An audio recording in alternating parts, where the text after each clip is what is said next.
I think we've all experienced a moment in our life where a thought or an emotion takes over control the way we feel. Whether it is for better or worse, it becomes a runaway train that we are part of, and there's no way of getting off. Now, of course, we'll ride that train to the end if it's a high and we feel great, but what if the thought or the situation makes us feel sad, unmotivated, or any other unwanted emotion? Well, we're going to be looking for an exit strategy as soon as possible. Today, I want to talk about the power of mindfulness and the steps that we can take that will allow for us to gain control of our feelings. By being better equipped for dealing with unwanted emotions or thoughts, we can recognize, accept, investigate, and become non-attached to whatever arises in our mind. Mindfulness is an incredibly important skill for us to develop and one that we'll be able to utilize for the rest of our lives.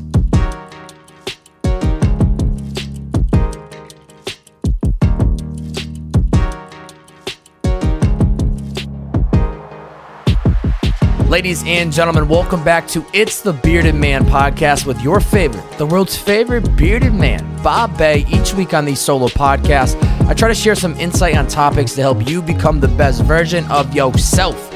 Do I have all the answers? Absolutely not. This is just my bearded wisdom that I hope brings value to you. Now, if you enjoy this episode at any moment in time, please, all that I ask, screenshot this episode on whatever platform you are listening in on, post it to your IG story, tag me at Babe. That's B-O, 3 B's, 4 A's, and a Y. Share out the podcast on your IG story and let me know what the biggest takeaway was, what the learning was. Just share it out and let the world know that you are tuning into this podcast, baby. It is so much appreciated and it helps grow this podcast organically. If you have not yet already signed up for the Stay Dialed In newsletter, you are missing out, and I suggest you sign up at some point today. Coming in hot every single Tuesday into your inbox to help you become the greatest version of yourself. It is everything that you could ask for. So please head over to itsthebeardedman.com to join. This is weekly wisdom delivered directly to your inbox. It can be read in usually 3 to 5 minutes. I try to be very, very cautious of your time. And so please head to itsthebeardedman.com to join. The link is in the description of this episode. Thank you so very much. The power of mindfulness. 2 weeks ago, I received a phone call from my mother that a family friend of ours had passed away. This wasn't just any family friend. This was someone who felt like blood to me. And growing up, he came over every Sunday to watch football or anytime Boston sports teams were headed to the finals. Now, if you know anything about the last 20 years of Boston sports, we've been to a lot of finals. So you could say he came over quite a bit. He felt like another uncle to me. And I always looked forward to hearing the stories of what it was like growing up with my dad and his brothers when they were running around the streets of Holyoke, Massachusetts. Now, this news was quite a bit of shock to me. From what I was told, this wasn't an accidental death, but potentially a suicide. Outside looking in, everything seemed to be great and fine and dandy, but little did we all know that in reality, there was something that was eating him alive. Now, I don't want this to be a sad podcast episode. This is just to give context to the situation that I was dealing with, where I heavily leaned into my mindfulness skill to embrace the whole situation. What had happened, happened. There was nothing that I could control at this moment in time to make it different. The only thing that was in my control was how I was reacting to the situation entirely. Years of meditation, learning how to battle every and all emotion. This was the first time I was really challenged to put these skills that I had developed to work, and it truthfully helped.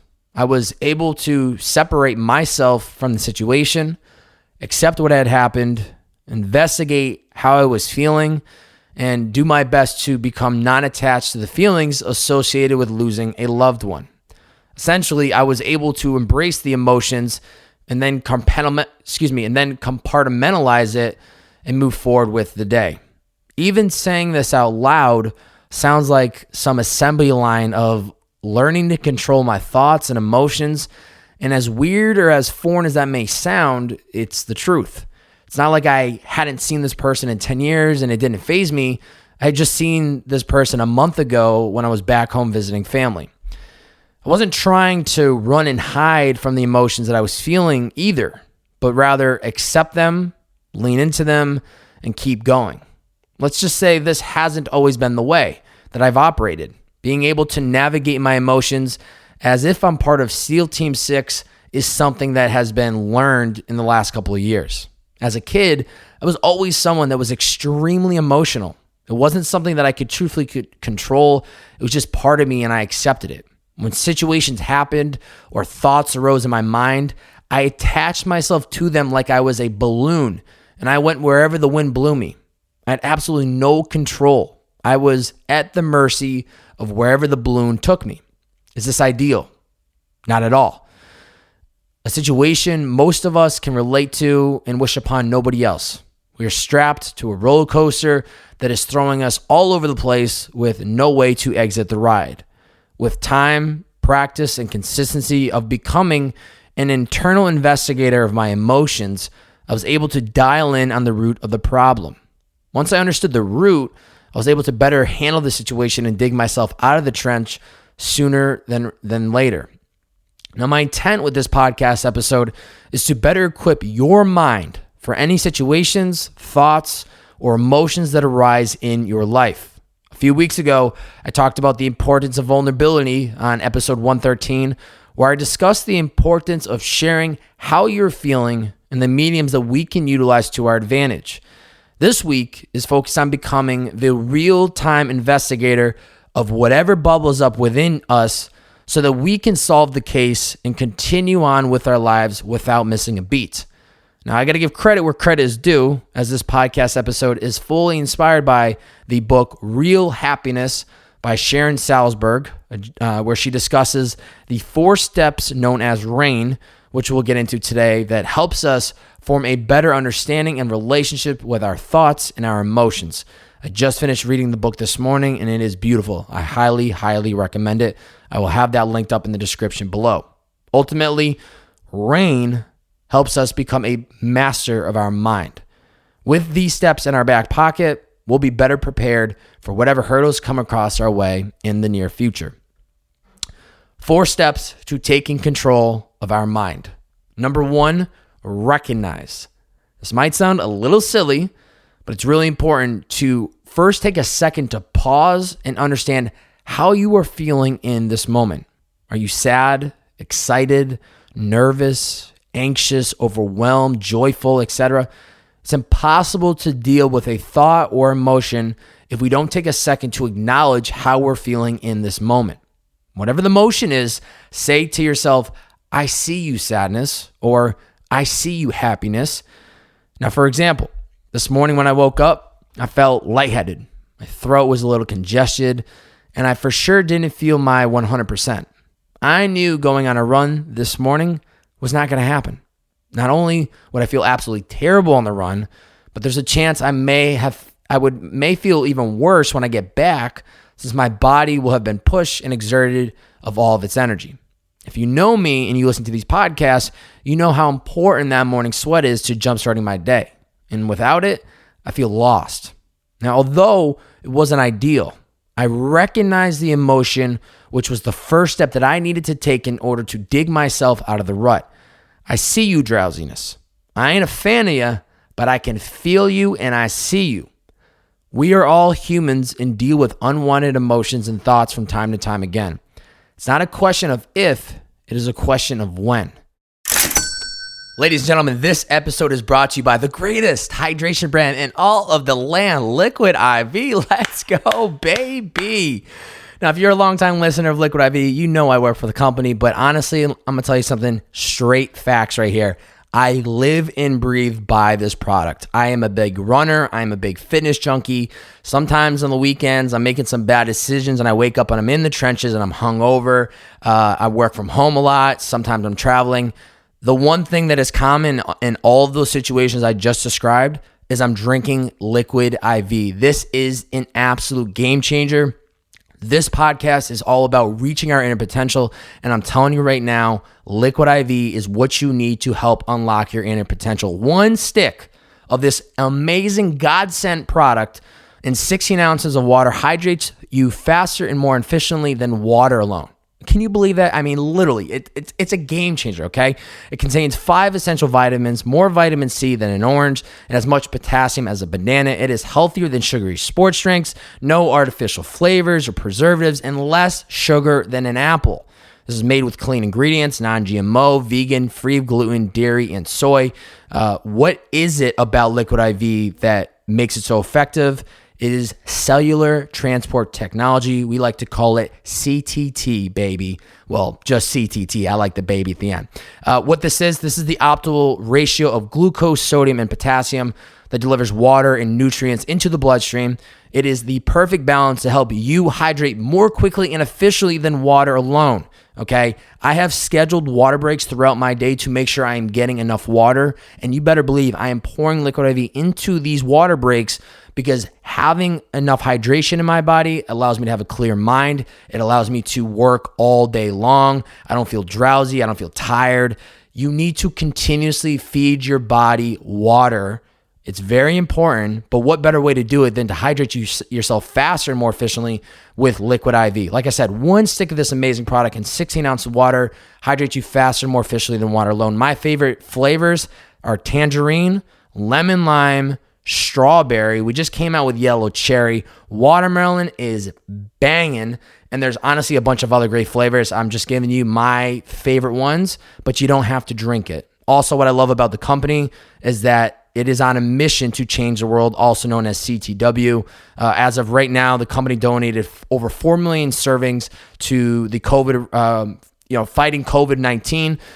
Products were donated to, hospitals, frontline responders, food banks, veterans, and active military. And as of right now, the company has donated 11 million servings across the globe. That is amazing, okay? Nothing better than buying a product that not only makes you feel better, but is also helping change the world for the better. That's what I'm talking about, baby. So if you'd like to grab some Liquid IV, head over to liquidiv.com today. Use my promo code TheBeardedMan, all one word. That'll get you 25% off anything on your order every single time. Not just your first, not just your second, not your third. Every single time you go to Liquid IV, use my promo code TheBeardedMan for 25% off. Even if there is a massive sale happening and it's a 30% off sale, you can still use my code and it's still going to match whatever the highest sale is on the website. So please do yourself a favor. Go to liquidiv.com today. Use my promo code TheBeardedMan for 25% off. And you're going to feel your best self because that's what this podcast is all about. We're here to reach our inner potential. Back to the episode. So the first step in mastering mindfulness, we must recognize and acknowledge what we are feeling in the moment. Number 2, accept. One of my favorite sayings that is pretty straightforward is this: it is what it is. Let me say that one more time. It is what it is. After we've taken a moment to recognize the thoughts or feelings that have risen, we must accept them. The more we try to resist it, the harder it is going to be to let them pass through us. When we resist, we are putting a red light to the emotion or thought, and so it just sits inside of us. When we accept it, we are putting a green light to the emotion or thought, and by doing so, it has the ability to pass through us. It doesn't happen necessarily immediately, but eventually it will find itself the door out and leave us for a bit. Good riddance. Don't let the door hit you on the way out, baby. 10 to 20 minutes of meditation per day taught me to become an observer of my thoughts and emotions and accept them for what it is. My eyes are closed. I'm focused on my breath. Ooh, I sense a little anxiousness for the day ahead. No worries, we're going to ride this wave out. We can't control what arises in us within a day, but we can control how we react to it. After I recognized that I was feeling agitated and anxious this morning from not getting in the morning sweat, I accepted it and I didn't resist it. Instead of getting caught up and being disappointed, I just accepted the fact of the matter and told myself I'd get back to it later today or maybe first thing tomorrow morning. The second step in mastering mindfulness, we must accept whatever is passing through us for what it is and not resist it. Number 3, investigate. After we've accepted the emotion for what it is, we need to investigate it to understand why it is making us feel this type of way. We don't want a knee-jerk reaction, but instead we want to react from a space of calculated decision-making. What I mean by this is we want to actually understand why we are feeling the way we feel. We want to understand if there's anything that we can do to help this not happen again in the future. And we want to have a better understanding of why we're feeling that way so that we understand it in the first place. By going through these steps, we can put a case together as to what caused us to feel this way in the first place, and then we can make a conscious effort to hopefully not be in the same position again. In my example of waking up and not feeling so hot, I can directly attribute this being the reason why I wasn't able to get the morning workout in. Instead of putting the blame on myself for not being able to show up, which can easily be the case, bearded man, why do you have to feel like shit today? Why couldn't you wait till the weekend or picked another day? Well, the truth is, it was completely out of my control. I did not choose to feel this way today. It just kind of happened. Bad hand of cards was dealt this morning, but it's all good.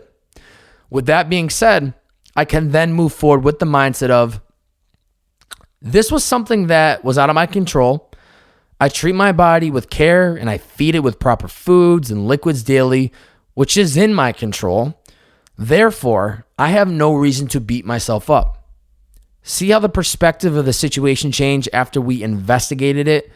This makes a big difference in our day, our mood, and our energy. So the third step of mastering mindfulness, we must investigate the emotion to understand the root of where it's coming from. Number 4, non-identification. The fourth and final step is to not think or believe a certain thought or emotion is who we are as a whole. A famous quote that I have learned to live by that explains it perfectly: this too shall pass. Emotions come and they go. Some stick around longer than others, but one thing that we know for a fact is that this too shall pass with time. The easy route is to allow ourselves to believe that this one emotion describes us as a whole, which is so far from the case. It is a mere small percent of who we really are, yet there are times when we allow unwanted thoughts or emotions to feel as if they describe us completely. Me not being able to get out in that morning sweat doesn't define me as a failure. It just happens to be a little speed bump that I happen to hit along the way. I know that over the long haul, I will show up on a consistent basis, and so this day missed won't even matter. Similarly, I know the same to be true about unwanted emotions. Over the long haul, I will and have learned how to not identify myself with them because they won't be around for the entirety of my life. The fourth and final step in mastering mindfulness, we must learn the skill of non-identification and not attach ourselves to whatever arises. To recap, thoughts and emotions will arise and we can't control when they do or don't. What we can control is how we react to them, and instead of letting them steer us one direction or another, we can learn to navigate it the way we wish to do so. The power of mindfulness is a skill that anyone can learn, so don't be fooled and think you are incapable of doing so. Like anything else in life, it takes repetition and consistency of doing it over a long period of time. 4 steps to mastering mindfulness. Number 1, recognize. We must recognize and acknowledge what we are feeling in this moment. Number 2, accept. We must accept whatever is passing through us for what it is and not resist it. Number 3, investigate. We must investigate the emotion to understand the root of where it's coming from.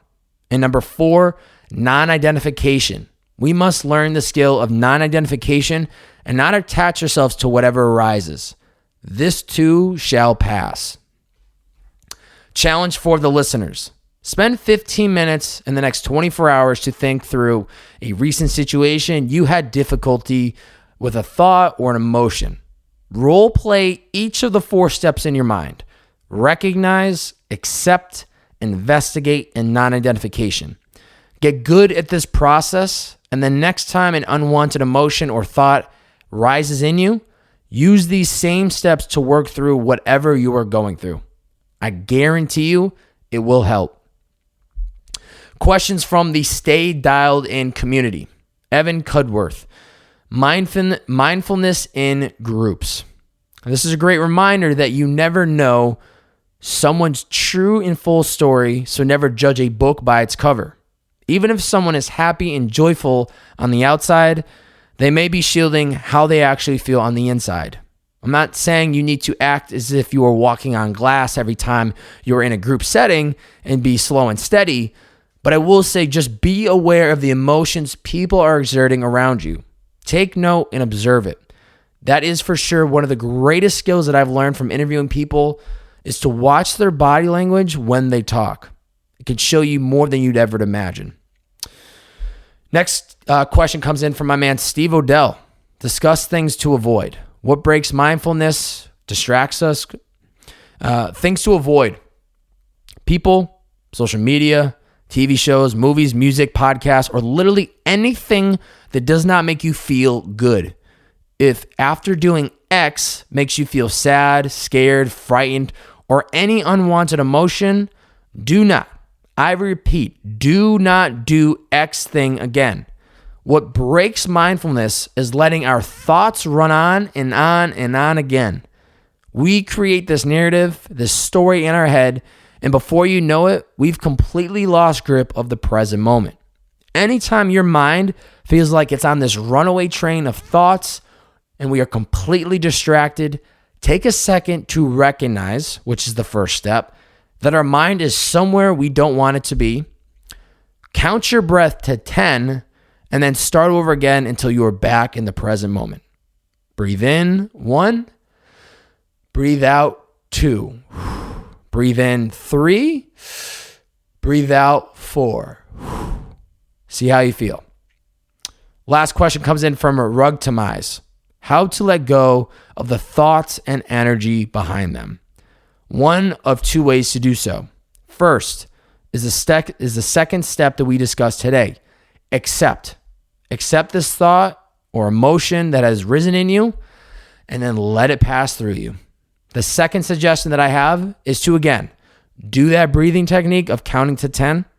It amazes me how just focusing on the breath can recenter us back to the present moment.